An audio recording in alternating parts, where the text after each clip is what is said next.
आज का जो लेक्चर है हमारा वो हमारी इस CHM 506512 की सीरीज़ का दूसरा लेक्चर है, जिसमें हम जो प्रैक्टिकल डिस्कस करने लगे हैं वो है potentiometric determination of sodium carbonate in commercial washing soda ash. तो आपको ये मालूम होगा कि जो हमारे पास जो वॉशिंग सोडा होता है वो सोडियम कार्बोनेट होता है, और ये जो सोडियम कार्बोनेट है it is the 11th largest of all domestic inorganic and organic chemicals. तो ये बहुत अहमियत का हामिल है। तो अगर आपके पास कोई कमर्शियल वॉशिंग सोडा का सैंपल लाया जाए, तो उस कमर्शियल वॉशिंग सोडा के सैंपल में अगर आपको ये कहा जाए कि जनाब इसकी परसेंट प्योरिटी बता दीजिए, तो आपको बीइंग एन एनालिटिकल केमिस्ट वो तमाम ज़राए वो तमाम तरीक़े पता होने चाहिए जिसके मुताबिक आप उसकी प्योरिटी निकाल सकते हैं। आपको मालूम है कि सोडियम कार्बोनेट जो है वो एक बेस है, और इसको एक किसी भी एसिड से, स्टैंडर्डाइज्ड एसिड से टाइट्रेट करवा के इसकी परसेंट प्योरिटी निकाली जा सकती है। तो एक तो तरीका होता है हमारे पास वही जो हम एसिड बेस टाइट्रेशन करवाते हैं कि जनाब आपने क्या करना है कि क्योंकि ये जो कमर्शियल वॉशिंग सोडा है ये बेस है, इसका सॉल्यूशन बनाइए, एक इंडिकेटर डालिए जनाब, और ऊपर ब्यूरेट में मौजूद स्टैंडर्ड एसिड से उसको टाइट्रेट करवा दीजिए, है ना। ये तरीका हो सकता है। दूसरा तरीका ये हो सकता है कि आपको इंस्ट्रूमेंट यूज़ करें, जैसे हमारे इस केस के अंदर हम इंस्ट्रूमेंट यूज़ करने लगे। It is basically potentiometric determination. So what you will be doing, you will be using pH meter for that ना। तो आपने क्या करना है, आपको पता है कि जनाब जब आप सोडियम कार्बोनेट का जो कार्बोनेट है इसको किसी एसिड से रिएक्ट करवाते हैं, तो ये एक बाई स्टेप प्रोसेस होता है। यानी अगर आपने इसमें एसिड डाला तो पहले मरहले में क्या होगा कि ये बाइकार्बोनेट में कन्वर्ट हो जाएगा, सही है।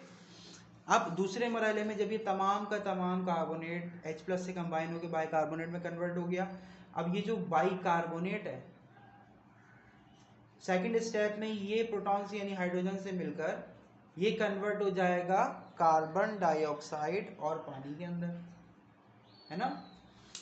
यानी इसका पहला बेसिक कैरेक्टर यहाँ आ जाएगा, दूसरा बेसिक कैरेक्टर यहाँ आ जाएगा। अच्छा, इसकी जो pKb की वैल्यू है आपके पास जो रिपोर्टेड है pKb1 दैट इज वो है 3.67, और इसकी जो pKb की वैल्यू है pKb2 इसकी वैल्यू रिपोर्टेड जो है लिटरेचर में दैट इज 7.62। ये आपके मैनुअल्स में भी लिखी हुई है अगर आपके पास मैनुअल्स मौजूद हैं तो इससे क्या साबित हुआ कि आपके पास क्योंकि ये जो सोडियम कार्बोनेट में कार्बोनेट है ये एसिडिक हाइड्रोजन से मिलकर ये दो स्टेप्स के अंदर ये कम्प्लीटली न्यूट्रलाइज होता है। तो आपके पास दो pKb वैल्यूज़ हैं, लिहाजा जब आप इसको pH मीटर पे लेके जाएंगे तो वहाँ दो इन्फ्लेक्शन पॉइंट्स आने चाहिए। There must be two sharp changes, ठीक है। अब सवाल ये पैदा होता है कि इसको करने का तरीका क्या होता है, किस तरह से एक्सपेरिमेंट परफॉर्म किया जाता है, आप लैब में कैसे करेंगे। तो सबसे पहला इसमें जो काम आपको करना है वो ये करना है कि जो HCl आप यूज़ करेंगे ना, इसमें जो एसिड यूज़ होता है इसमें वो यूज़ होगा HCl हाइड्रोक्लोरिक एसिड, और ये तकरीबन 0.1 मोलर आपको बनाना होता है। तो आपने इसको, क्योंकि HCl एक सेकेंडरी स्टैंडर्ड एसिड है, आप इसको एक्यूरेटली बना नहीं सकते, तो आपने 0.1 मोलर बना के इसको स्टैंडर्डाइज भी करना होता है। अब यहाँ पे स्टैंडर्डाइजेशन के लिए आपको सोडियम कार्बोनेट दिया जाएगा, और वो जो सोडियम कार्बोनेट होगा वो एनालिटिकल ग्रेड का होगा, सही है। इसको स्टैंडर्डाइज भी आप सोडियम कार्बोनेट से करेंगे।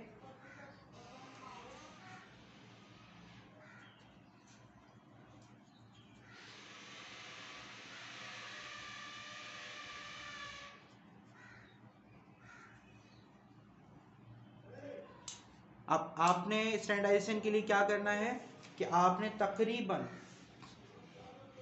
आपने एक बीकर लेना है, आपने एक बीकर लेना है। इस बीकर के अंदर आपने एक वेड अमाउंट, यानी आपने एनालिटिकल बैलेंस पर इंतहाई एक्यूरेट अमाउंट ले लिया। आपने स्टैंडर्ड सोडियम कार्बोनेट का जो एनहाइड्रस फॉर्म में होगा ओवन में रखा हुआ होगा, आपने उसमें से कोई एनालिटिकल बैलेंस पे कोई भी आपने एक स्पेसिफाइड अमाउंट ले लिया, और जो हम आपको मतलब बताते हैं, जो आपको बताया जाता है लैब के अंदर, वो होता है कि अगर आप एक्यूरेट वे करें 0.15 ग्राम के अराउंड, यानी जाहिर सी बात है एनालिटिकल बैलेंस पे तो 4 डिजिट्स तक शो हो रहे होते हैं after decimal, so you would be measuring about 0.1500 ग्राम और 0.15110 ग्राम। तो पॉइंट के बाद 4 डिजिट तक आपको नोट करने होते हैं, लेकिन रफली इतना आपको लेना ही होता है।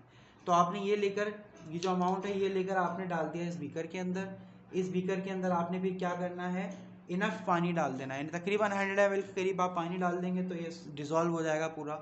उसके बाद उसमें मिथाइल ऑरेंज इंडिकेटर डालना है, इंडिकेटर डाल देना है। इंडिकेटर डालने के बाद आपने क्या करना है, ब्यूरेट में मौजूद HCl से इसको स्टैंडर्डाइज करना है।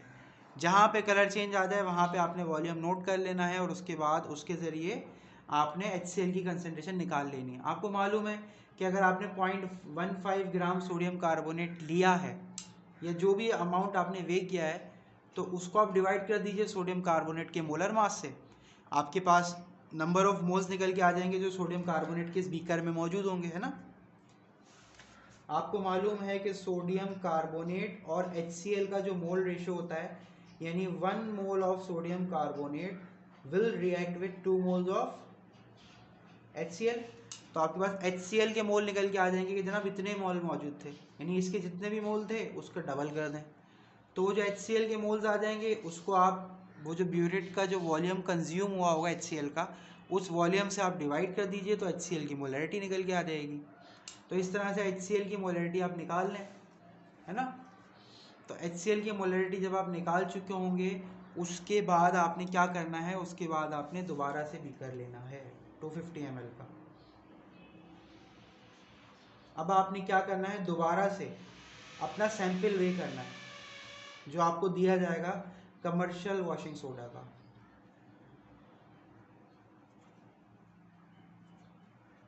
उसको भी तकरीबन 1.15 ग्राम एनालिटिकल बैलेंस पे वे करना है। तो एनालिटिकल बैलेंस पे पॉइंट के बाद 4 डिजिट तक आप नोट कर लीजिएगा जो भी है। उसके बाद उसमें आपने पानी डालना है इनफ, यानी आपने एक बीकर ले लिया, उस बीकर में आपने 0.15 ग्राम सैंपल डाल दिया, इसमें आपने तकरीबन 100 ml पानी डाल दिया।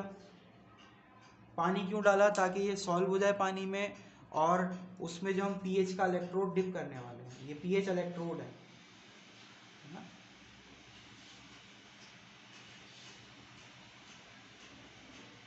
ये pH इलेक्ट्रोड आपने डिप कर दिया। अब इसकी जो भी pH है वो आप नोट कर लीजिए। अब यहाँ पे हमें इंडिकेटर डालने की ज़रूरत नहीं होती, लेकिन फिर भी हम यहाँ पे 2 ड्रॉप्स इंडिकेटर डाल देते हैं। यहाँ पे मैं आपको ये बता दूं, इंडिकेटर ना भी डालें तो कोई फ़र्क नहीं पड़ना, ये बस आपकी तसल्ली के लिए है कि इंस्ट्रूमेंट का जो आपका इन्फ्लेक्शन मिलेगा, जो एंड पॉइंट मिलेगा वो ट्रू है भी या नहीं। आपको बाकायदा नज़र आ रहा होगा कि जहाँ पे इन्फ्लेक्शन पॉइंट आ रहा है, जहाँ पे शार्प चेंज आ रहा है, वहाँ पे इंडिकेटर भी उसके बाद अपना कलर चेंज कर रहा होगा। तो इंडिकेटर ना भी डालें तो कोई मसला नहीं होगा, लेकिन but for the sake of your satisfaction हम क्या करते हैं, 2 ड्रॉप इंडिकेटर के भी डाल देते हैं कि चलो भाई बच्चे वहाँ पे कलर चेंज ऑब्जर्व कर सकेंगे, ठीक है। तो यहाँ पे ये करना है आपने। फिर क्या करना है, ब्यूरेट सेट करनी है, वही जो HCl की ब्यूरेट थी, और उसमें से तकरीबन 0.5 ml या 1 ml जो भी डायरेक्शन आपको दी जाती है, 1.0 ml या 0.5 ml इतना एसिड ऐड करना होता है। और स्टिरर लगा होता है, मैग्नेटिक स्टिरर पे रखा होता है ये।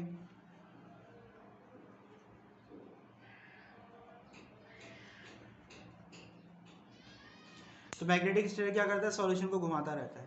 तो जैसे ही आप 1 ml या 0.5 ml जो भी इंस्ट्रक्टर आपको बताए उतना ml आपको वॉल्यूम ऐड करना होता है, और pH इलेक्ट्रोड पे जो भी pH आ रही होती है वो नोट करनी होती है, सही है। तो हर 0.5 ml या 1 ml पे आपने pH नोट करनी है।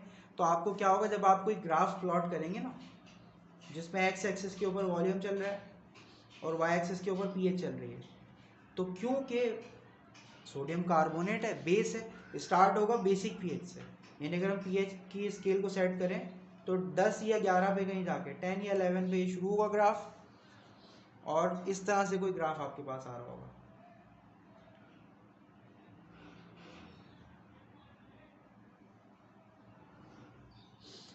ठीक है, यानी HCl की जो भी pH होगी वो यहाँ पे आके कंसिस्टेंट हो जाएगा। तो यहाँ से आपको 2 इन्फ्लेक्शन पॉइंट्स मिलेंगे। पहला इन्फ्लेक्शन पॉइंट यहाँ मिलता है, दूसरा इन्फ्लेक्शन पॉइंट आपको यहाँ मिलेगा। इन दोनों के मिड पॉइंट्स को आप मिला लीजिए। तो पहला इन्फ्लेक्शन पॉइंट ये, दूसरा इन्फ्लेक्शन पॉइंट ये, ठीक है। अब ये जो इन्फ्लेक्शन पॉइंट है यहाँ पर जो pH इसकी होती है ये pH pKa1 के बराबर होगी, क्योंकि पहला इन्फेक्शन पॉइंट है तो pKa1, दूसरा इन्फेक्शन पॉइंट है तो pKa2। ठीक है, अब pKa से pKb कैसे निकालते हैं कि जनाब 14 में से माइनस कर दीजिए तो pKb निकल आएगी आपके पास। pKa1 है तो pKb निकाल लीजिए, pKa2 है तो फिर उसकी pKb निकाल लीजिए, तो यहाँ से pKb निकल आएगी। अब ये जो सेकंड इन्फ्लेक्शन पॉइंट है, यहाँ पर आकर तमाम का तमाम बाइकार्बोनेट कन्वर्ट हो गया है कार्बन डाइऑक्साइड और पानी में। इसका मतलब क्या हुआ? इसका मतलब ये हुआ कि आपका जो तमाम सोडियम कार्बोनेट आपके वॉशिंग सोडा में मौजूद था वो न्यूट्रलाइज हो चुका है, यानी ये आपके पास इक्विवेलेंस पॉइंट आ चुका है यहाँ तक। इसको आप यूज़ कर लीजिए, जो भी वॉल्यूम यहाँ पे यूज़ हुआ, let's say if the volume is 20.0 ml, है ना। आपके पास HCl की मोलरिटी आपने स्टैंडर्डाइज करके निकाली होगी इस तरह से कैलकुलेशन में, तो वो आपके पास HCl के मिलीमोल कैसे आ जाएंगे भाई? इसके वॉल्यूम को जो ml में था इसको मल्टीप्लाई कर दीजिए इसकी मोलरिटी से, ये कंसंट्रेशन थी ना मोल्स पर लीटर में, तो लीटर से लीटर जाएगा तो आपके पास HCl के मिलीमोल्स आ जाएंगे यहाँ तक। अब ये जो HCl के मिलीमोल्स आ गए आपके पास, आपको यही मोल रेशियो लगाना है कि जनाब HCl और सोडियम कार्बोनेट का जो मोल रेशियो है, इसके 2 मोल्स इसके 1 मोल से रिएक्ट करते हैं, सही है। तो जो भी यहाँ पे मिलीमोल्स आएंगे उसको आप 2 से डिवाइड कर दीजिए, है ना। तो सोडियम कार्बोनेट के मिलीमोल्स कितना आ गए? इसको अगर हम A कह रहे हैं तो ये हो जाएगा A/2 मिलीमोल्स, सही है। तो यहाँ से मिलीमोल्स आ गए, यहाँ पे मिलीमोल्स आने के बाद इसको आप मल्टीप्लाई कर दीजिए मोलर मास से, तो मिलीग्राम में आ जाएगा इसका जो मास है। अब मिलीग्राम से ग्राम में चली जाइए उसको 1000 से डिवाइड करके, तो ग्राम में आ जाएगा सोडियम कार्बोनेट जो उस सैंपल में, जो वॉशिंग सोडा का सैंपल है उसमें एक्चुअली मौजूद है, सही है। तो वो जो ग्राम में आपने मास निकाला है सोडियम कार्बोनेट का, वो मास आप डिवाइड कर दीजिए जितना मास आपने एनालिटिकल बैलेंस पे वे किया था, है ना। मिसाल के तौर पे यहाँ पे सोडियम कार्बोनेट का जो मास है वो आपका आ रहा है 0.13 ग्राम, और आपने जो वे किया था वो 0.15 ग्राम था। इसको 100 से मल्टीप्लाई कर दीजिए, परसेंटेज प्योरिटी आपके पास आ जाएगी। तो इस तरह से आप क्या करते हैं, पोटेंशियोमेट्रिक डिटर्मिनेशन कर लेते हैं किसी भी कमर्शियल वॉशिंग सोडा की, कि उसमें कितने परसेंट सोडियम कार्बोनेट वाकई मौजूद है, क्या वो अच्छा आपको वॉशिंग सोडा दे रहा है या फिर सिर्फ चूना लगा रहा है। तो इस तरह से आपने क्या करना होता है, ये प्रैक्टिकल को परफॉर्म करना होता है। जाहिर सी बात है ड्यूरिंग द पेंडेमिक हम आपको उस तरह से नहीं करा सकते प्रैक्टिकल इस तरह पहले कराया करते थे। तो हम ये कर सकते हैं कि आपको कुछ सिचुएशन दे देंगे, कुछ आपको डेटा दे देंगे, आपसे कहेंगे कि जनाब इसका आप सॉल्यूशन करके दीजिए। यानी आपको प्रैक्टिकली परफॉर्म नहीं करना, वो कभी मौका मिलेगा हम आपको करवा देंगे, लेकिन फ़िलहाल आप for the sake of your understanding हमने आपको इस तरह से करके समझा दिया है। अगर आपको इस हवाले से कोई भी सवाल करना हो तो आप बिल्कुल कमेंट में लिख सकते हैं, हम आपको उसका जवाब देंगे, या अदरवाइज़ आप चाहेंगे तो हम उसको वैसे भी आपको जूम वगैरह पे लेक्चर भी ले लेंगे। लेकिन ये मैं समझता हूँ यहाँ पे कंप्लीट हो चुका है। अगले लेक्चर में, अगले वीडियो में इंशाल्लाह नए प्रैक्टिकल के साथ हाजिर होंगे। Till then it's goodbye, thank you.